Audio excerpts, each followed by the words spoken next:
Regan Slaymaker for Not Just Boxing. Now the pleasure joined by promoter Frank Smith. Frank, everyone's made way. All systems go for tomorrow night. Yeah, we got there. Only one unfortunate thing, Nico Levia's unfortunately off the card. Hopefully he can be back out again soon. But a great card coming up. Start here in Nottingham, go all the way through to Vegas. We've got the weigh-in for that later today as well. So excited for what's to come. 12 hours of boxing. Definitely. Just to touch on Nico there, obviously, rotten luck, the last few fights as well. Do you think we could get Nico out sooner rather than later? I hope so. We've got to work through it, and as soon as he's ready to go, we'll plan to try and make something happen. Definitely as well. Last night, of the undercard for Ben Eubank was announced.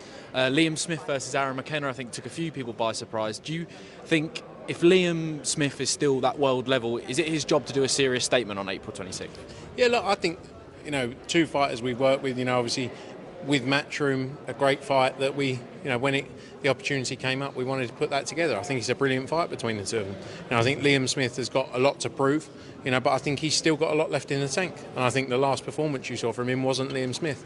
And I think he's dying to prove that. But I think Aaron McKenna's a brilliant fighter as well. It's a great fight. I think it's a 50-50 fight. It's a proper fight and the kind of fights we need to be making.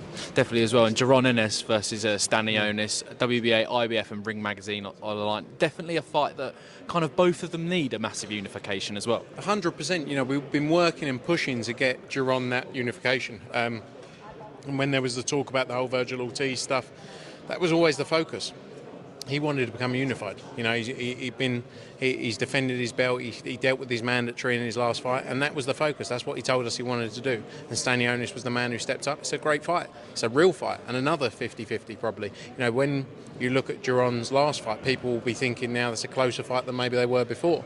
But excited for that one. Good to be working with TGB to get that over the line. Louis de Cubas and those guys. And it just shows, if you want to make great fights, we can all work together.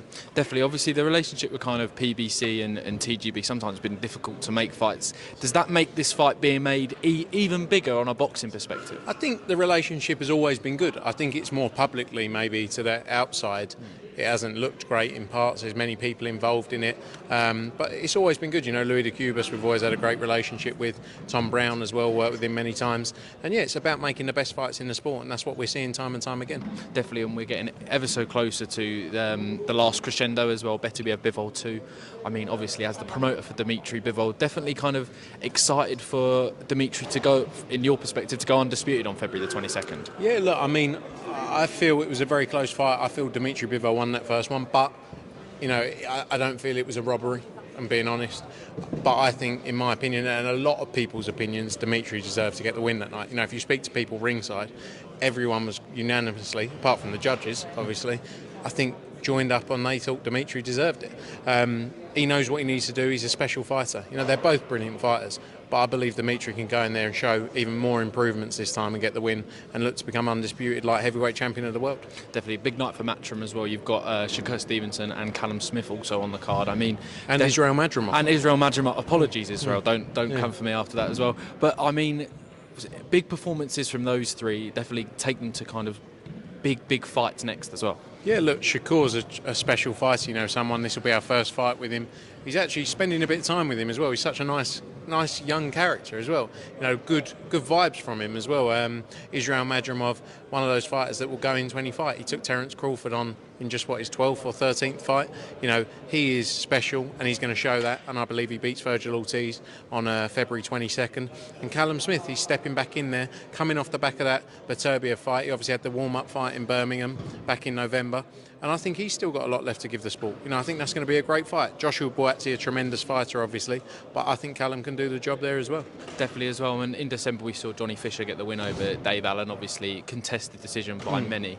If we do see a rematch, do you think that would be likely to be in the UK? Yeah, that's the plan. That's what we're working towards. Hopefully we'll get some news on that soon, but that is definitely the focus for us, a rematch in the UK. Definitely as well. Last couple from me. We've just seen a Nui knock out Yi-Jun Kim as well in the 4th round. MJ Akhmatov is a fight that, personally, I want to see. Do you think we could see that next? We would make it yesterday, the month before, the year before that. MJ has been calling him out non-stop. And I'm not saying, by the way, Inoue is scared, because obviously he's a tremendous fighter. I just think there is a big push from the people around him not to fight Akhmadaliev. And he's mandatory. So the rules were that set by the WBA. If Inoue doesn't fight MJ next, MJ becomes the world champion. It's not the way he wants it to go. He wants to fight Inoue. He's been pushing for that Inoue fight. They've turned it down on multiple times and gone other routes. They're now talking, I think, about, is it Picasso in America fighting him? But he'll lose his WBA belt, But MJ is ready. He'll come to Japan tomorrow. We'll do it next week. Definitely. I for one want to see that fight. Final one for me. I've just seen that Eddie in America, speaking to IFL, wants to make a fight between Shabazz Massoud and Peter McGrail. Definitely a fight that one could be easy to make from a matchroom perspective, but it's kind of the right fight for both as well at this stage in their careers. Yeah, look, it's a tremendous fight. Obviously Peter McGrail coming off the back of that fight, a tough fight, moving, fought at 130, I think, in that fight. Took that fight very late notice against Edwards. Close fight there as well, but he showed, a lot of determination to come through that with a pull-out in fight, the pull-out in fight week.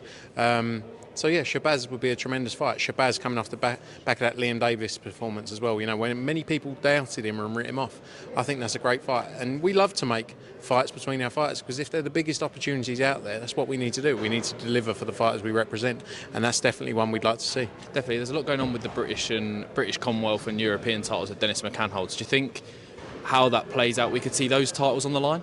Yeah, maybe. Shabazz is also in a good position with the governing bodies. But yeah, it'll be interesting to see probably in next month's board meeting what they decide to do with Dennis McCann's belts, and then we can see and go from there. But it's a huge fight. It's definitely a main event fight, that one, and one we'd love to see. Definitely, Frank, I'll leave it there. Thank you very Cheers, much. Mate. Good to see you.